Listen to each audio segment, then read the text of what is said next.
Bom, boa tarde a todos. Primeiro agradecer aqui o convite, cumprimentando aqui o Zukovski, o nosso coordenador, o presidente da frente.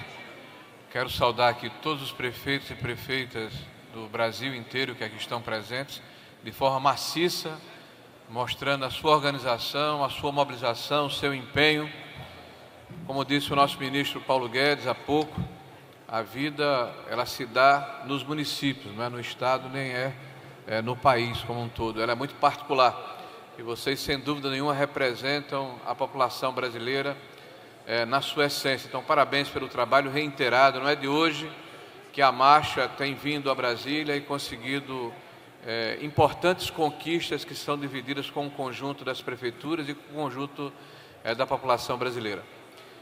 Dito isso, eu quero saudar de forma muito especial os prefeitos lá do meu Rio Grande do Norte, que aqui estão presentes, né?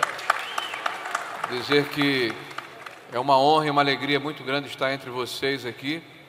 E falei do Rio Grande do Norte porque certamente, por ser um estado pequeno, com as dificuldades que tem os estados do Nordeste, simboliza a dificuldade que é administrar um município no nosso país, principalmente os municípios pequenos.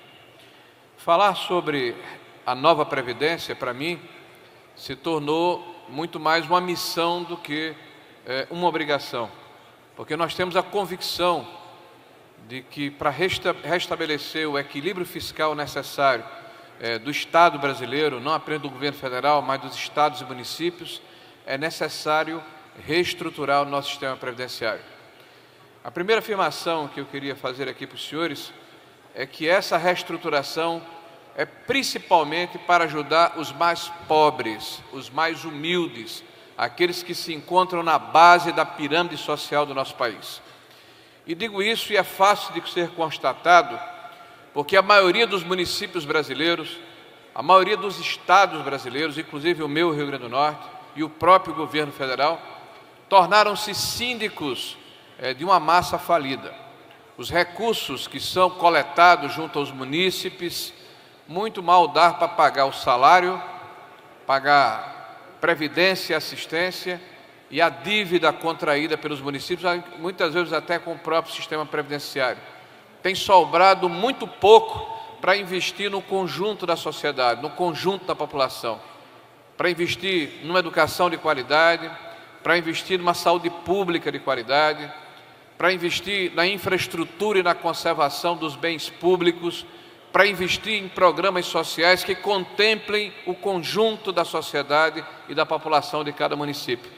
Na hora em que atacarmos a principal fonte do nosso desequilíbrio orçamentário, certamente deixará de haver essa pressão constante que há no orçamento público e o recurso vai começar a sobrar, no sentido de permitir que hajam investimentos importantes para uma população que tem reclamado muito, porque a qualidade do serviço público vai se deteriorando ano a cada ano. Os princípios da nossa nova Previdência é estabelecer um regime justo e sustentável. O nosso regime atual é injusto, porque poucos ganham muito e muitos ganham pouco. Ele é insustentável do ponto de vista fiscal, porque o déficit que o governo federal tem vai chegar esse ano a 288 bilhões de reais, entre o que é arrecadado no sistema previdenciário e o que efetivamente é pago para os beneficiários do sistema. Nós estamos propondo as mesmas regras dos dois regimes. Nós temos pouco mais de 30 milhões de brasileiros que estão aposentados pelo regime geral. E temos menos de 1 milhão de brasileiros aposentados pelo regime próprio da União. Então nós estamos propondo as mesmas regras para o juiz, para o deputado federal, para o comerciário, para o trabalhador do Ministério Público, para o trabalhador da indústria. Todos eles vão ter as mesmas regras no processo de transição. Eles vão se aposentar com o teto de R$ 5.880 e poucos reais e com o piso do salário mínimo. Eles vão ter as mesmas regras de elegibilidade para a obtenção do período de aposentadoria e as mesmas regras para a concessão de benefício. Aqueles que ultrapassarem o teto de 5.800 Eles poderão ingressar no regime próprio, tanto do governo federal como dos demais entes federados, mas não irão mais integrar, a partir desse teto, o regime geral público de previdência, nem o próprio, nem o regime geral. Essa é a última janela de oportunidade que temos de fazer uma reforma sem avançarmos no direito adquirido. E aí, muito importante, várias narrativas estão sendo feitas de que a nova Previdência afeta o direito do trabalhador aposentado ou do pensionista. Não, isso é uma inverdade. O projeto preserva o direito de quem já se aposentou e de quem já recebeu a sua pensão, inclusive aqueles que já têm regras de elegibilidade para se aposentar após a aprovação da PEC. Então, o maior defensor dessa nova Previdência tem que ser o trabalhador aposentado, que precisa ter a garantia de que o Estado brasileiro vai continuar a cumprir o seu dever no sentido de pagar mês a mês a sua aposentadoria. E aqui um parêntese, em 2017, princípio do ano, os jornais publicavam pesquisas mostrando que mais de 70% da população era contrária à nova Previdência. Agora inverteu, mais de 60% é favorável à Previdência, porque está acontecendo no Rio Grande do Sul, no Rio Grande do Norte, em Goiás, em Minas Gerais, no Rio de Janeiro. O Estado quebrou e não tem mais condição de fazer frente às necessidades da população. Então não adianta você ter uma grande aposentadoria, ter um direito que é relativizado, porque o Estado não tem condição de cumprir. Estamos combatendo as fraudes com o MP 871, estamos cobrando as dívidas com o PL 1646 e estamos propondo o equilíbrio fiscal e, ao mesmo tempo, fazendo que aqueles que têm mais contribuam com mais e aqueles que têm menos contribuam com menos. Os municípios serão impactados.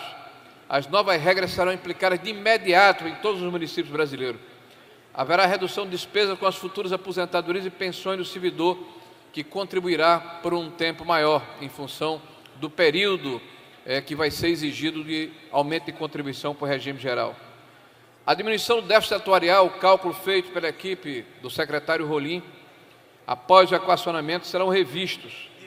E em 106 municípios de vários portes, houve uma redução em média de 40% do déficit atuarial ao longo dos próximos 10 anos.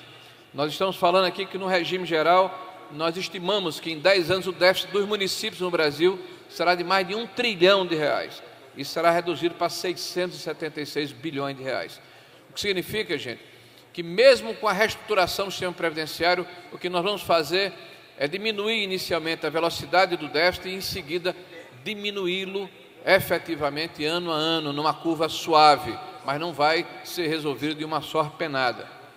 Os servidores aposentados e pensionistas poderão contribuir para o déficit.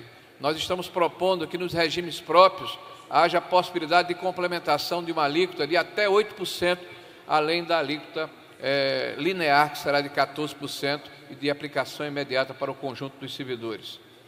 Estimamos que no primeiro ano, apenas com o aumento dessa alíquota, se o ano for cheio em 12 meses, nós teremos um ganho de R$3 bilhões para o conjunto dos municípios brasileiros. Haverá limitação de acumulação de benefícios e incorporação de gratificações em jornada variável. Não haverá mais aquela possibilidade de que a incorporação de um DAS por 5 anos signifique que o cidadão poderá se aposentar na integralidade do último salário. Haverá uma proporcionalidade. Além disso, respondendo aqui a fala do Zukovski, nós fomos autorizados pelo ministro Paulo Guedes, depois de conversas que tivemos aqui com a direção da frente, nós em 60 dias, a contar de hoje, e aí eu chamo a atenção dos senhores, porque vamos construir isso juntos, nós estabeleceremos um novo decreto para a compensação do regime geral de previdência social com o governo federal. A nossa ideia é agilizar com um novo sistema de software, aumentar o prazo de prescrição de 5 para 10 anos após a homologação da compensação, cobrar inclusive juros e multas de forma recíproca para quem atrasar a análise, para evitar que haja procrastinação. Nós estimamos que haverá uma transferência de R$3 bilhões por ano para os municípios brasileiros. Agora nós precisamos construir isso juntos junto ao relator que será designado na comissão especial. Chama a atenção novamente aqui da diretoria da frente, porque esse é um trabalho que terá que ser feito de forma coletiva. E, ao mesmo tempo, pedir aos senhores prefeitos, às senhoras prefeitas aqui presentes, que nos ajudem, sensibilizando os senhores parlamentares sobre a necessidade de aprovarmos a PEC da nova Previdência. Uma outra medida é o apoio à emenda para que o regime geral possa operar empréstimos segurados, consignados, para os seus segurados nos regimes próprios. Isso vai permitir que, dentro de um estabelecimento de regulamentação, aqueles municípios que têm regime próprios possam fazer empréstimos para os seus próprios servidores e tenham certamente uma remuneração maior desse pecúlio que foi constituído, está sendo constituído com a contribuição dos servidores e do próprio ente patronal. Então, são 3 as medidas aqui, chama a atenção da diretoria.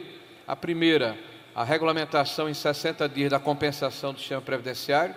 A segunda, a definição de não incidência da contribuição para o PASEP no regime geral. E, por fim, a autorização para que os empréstimos consignados possam ser operados dentro dos fundos próprios de cada município. Eu vou concluir aqui a minha fala dizendo que essa é uma oportunidade, depois de ouvirmos o ministro Paulo Guedes, de entendermos de que forma a economia do Brasil vai se comportar nos próximos anos. Nós temos uma oportunidade extraordinária.